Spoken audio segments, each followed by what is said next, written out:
Hey, hey. Welcome everybody to Miss Glow's Kitchen, where there's sugar, spice, and everything nice, where we slice, dice, and entice, using everything we can, from peppers to allspice. What's up, my people? Y'all know what time it is? See y'all in the kitchen. A quick and easy caramel icing is on our menu today. Alright, before we jump right into this, hit that like, that subscribe button, and if you're returning, thank you for watching. Thank you, everybody. Now, here are the ingredients we need to make this caramel icing.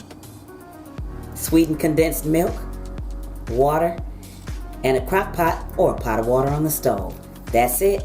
Y'all know what I always say. Ain't nothing to it but to do it. Let's get right to it. Honey, put this in the crock pot for 8 to 10 hours, and after that, come back and get it, because it'll be all ready for you. Alright, so that's... Yeah, I thought I needed a can opener. I didn't even see this. I didn't even see that flip top. Check that out. I told you. Check that out, y'all. Now look.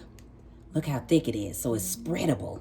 And that's exactly what you want. You want it to be spreadable. Even though I'm going to put it, on top of a pound cake. But if you are doing a layer cake, then that is the consistency right there that you're looking for. So, all right. So if you leave it on an extra couple hours, like between 8 and 10 hours or something like that, that's cool.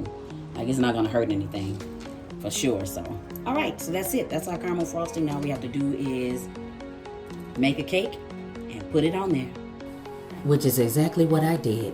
Yellow cupcakes. Check out that icing on there, y'all. Go try it. Thanks for watching. See y'all next time. As always, I appreciate you. Hit that like, subscribe, and share. Thank you.